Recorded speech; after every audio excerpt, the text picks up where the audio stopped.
जो गरजते हैं वो बरसते नहीं। लेट अली शो यू के इस एपिसोड में आप सबको खुशामदीद। Do like subscribe and share this content. बात शुरू करते हैं जो अस्करी ट्रायल्स हुई बेगुनाह लोगों की, जिनके ऊपर उनको मुजरिम करार दिया गया।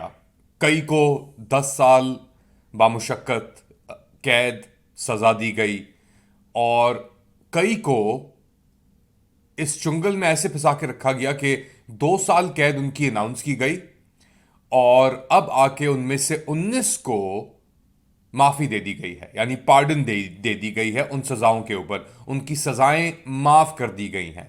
तो यानी ये एक ईगो ट्रिप थी इन लोगों की।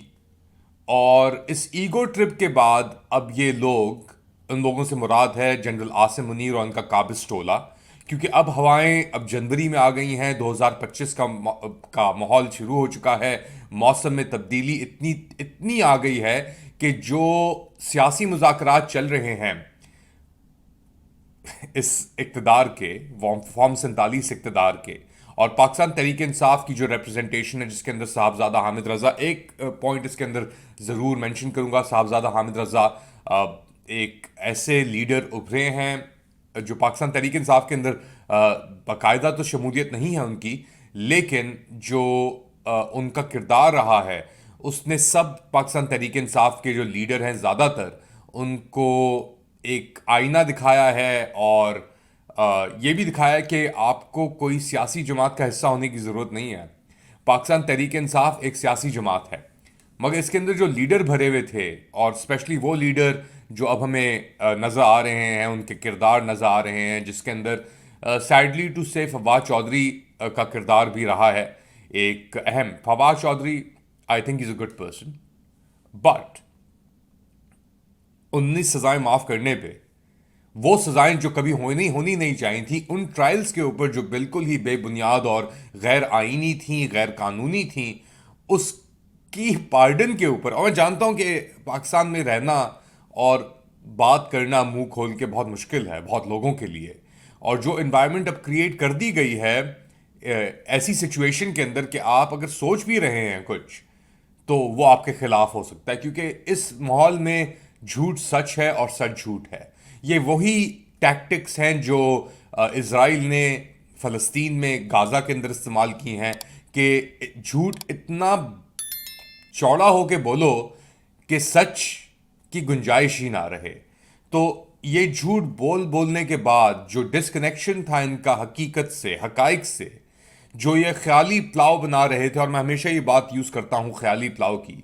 ख्याली पुलाव के अंदर भी अगर आप जहर अपने दिमाग का डाल रहे हों तो वो भी आपके सेहत के लिए अच्छा नहीं होता। और ये जो ख्याली पुलाव था ये इतना जहरीला था, इतना फस्तायत से भरपूर था कि इसको खाने के बाद, ये अपने ख्यालों में जज्ब करने के बाद, वो लोग जो इस निज़ाम के ऊपर हावी थे, जो इस निज़ाम के ऊपर बैठे थे, जिन्होंने सैकड़ों जिंदगियां तबाह की, वो क्या इतनी आसानी से माफ कर देंगे? तुम्हारे तो जाली ये केसेस थे जो तुमने किए थे लोगों के ऊपर। अब तो उन लोगों के जो लोग निकल रहे हैं, अच्छा अपेरेंटली 80 लोगों ने कोई मर्सी पिटिशंस पे दस्तखत किया और उनमें से 19 को माफ़ी दे दी गई। उनके 1.5 साल अंदर रखने के बाद, तकरीबन 2 साल अंदर रखने के बाद, मई में हो जाएगा ना 2 साल, उनको आप कह रहे हैं हम आपको माफ़ी दे रहे हैं। आप कौन होते हैं माफ़ी देने वाले? तुम कौन से जज, जूरी और एग्जीक्यूशनर बन के सामने बैठे हुए लोगों के? कौन सी तुमने अचीवमेंट्स की हैं? मीशत को तबाह कर दिया, स्टॉक मार्केट मैनिपुलेशन करके 4,000 ऊपर 3,000 नीचे, आखिरी अपने लम्हात के अंदर तुम हाइस्ट और बैंडिटिंग कर रहे हो इस उस निज़ाम के ऊपर। नहीं, कोई बुनियाद नहीं है। अब मुज़ाकरात की ये बात कर रहे हैं ये लोग, मेरे ख्याल से आप लिख लें, ये आखिरी दम तक गेम खेलेंगे, ये अपने डिसेप्शन को जारी रखेंगे, ये इतनी इतनी आसानी से कमान को नहीं छोड़ेंगे, ये निज़ाम को इस तरह नहीं छोड़ेंगे।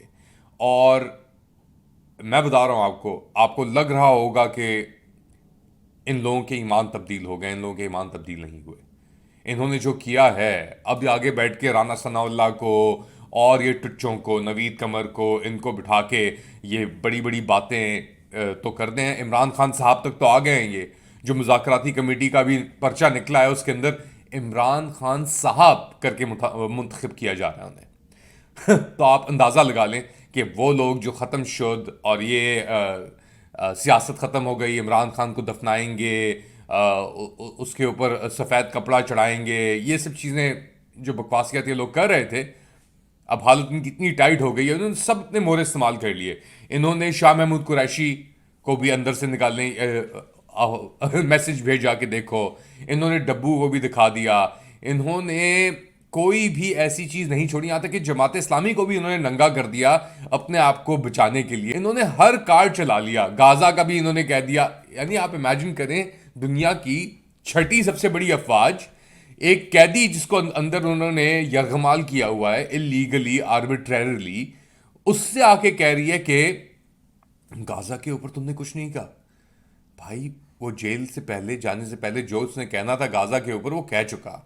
अब वो बाहर निकलेगा, और जब वो बाहर निकलेगा तो फिर गाजा तो दूर की बात है, पाकिस्तान के अंदर जो तुमने गाजा बनाया हुआ है ख्यालात के ऊपर, जिंदगियों के ऊपर, जो अपने तुमने 1.5 इंच के मकबरे खड़े किए हैं, उनको भी तो निकालना है ना। वो ऐसे ही निकल जाएंगे? इतनी आसानी से निकल जाएंगे? नहीं। और बाइडेन हुकूमत जाते जाते जो उसने किया है गाजा के अंदर, जो वो कर रही है, उसका भी जवाब होगा। लिख लें आप, क्योंकि अभी तो आपको लग रहा होगा कि यार ट्रंप आ रहा है, वो भी इसराइल का बड़ा हिमायती है, ईलॉन मस्क भी चढ़ा हुआ है उस बैंड वैगन के ऊपर। मगर अब चीज़ें इतनी एक्सपोज हो गई हैं ना, क्योंकि आपने जो 70,000 फलस्तीनी मुसलमान मारा है, बेसिकली 45,000 ऑफिशियल है, 50,000 ऑफिशियल है, 70,000 हम अभी कह रहे हैं।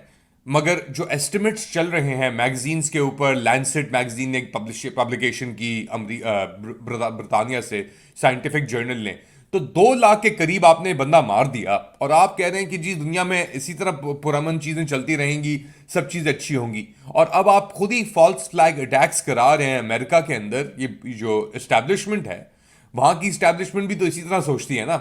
और इंटरेस्टिंगली ये 2 जो वाकयात हुए हैं, एक तो जिसके अंदर ये एलिजिडली एक मुसलमान शामिल था, जो ह्यूस्टन टेक्सास के अंदर पैदा हुआ, उसका ताल्लुक भी, और एक और बंदा जो वेगस होटल, लास वेगस के अंदर ट्रंप होटल के बाहर जो ये गाड़ी तबाह हुई है या एक्सप्लोसिव्स के साथ तबाह की गई है, उसके ऊपर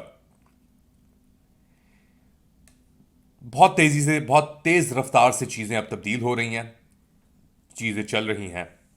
और मेरे ख्याल से अब वक्त अनकरीब है, मगर ये निज़ाम इतनी आसानी से नहीं छोड़ेगा। इसको जब तक कंप्लीटली आप दबाएंगे नहीं, काटेंगे नहीं, और ये कटेगा ये निज़ाम। अब मगर ये जाने से पहले ये कोशिश कर रहा है कि इमरान खान को किसी तरह काट दे, और सियासी तौर पे, जहनी तौर पे, जिस्मानी तौर पे। लेकिन वो सब मंसूबे धरे के धरे ही रह गए, क्योंकि जो गरजते हैं वो बरसते नहीं। आप क्या समझते हैं? बताएं मुझे कमेंट सेक्शन के अंदर। Do like, subscribe and share this content. अपना ख्याल रखिएगा। अगली बार तक, अल्लाह हाफिज।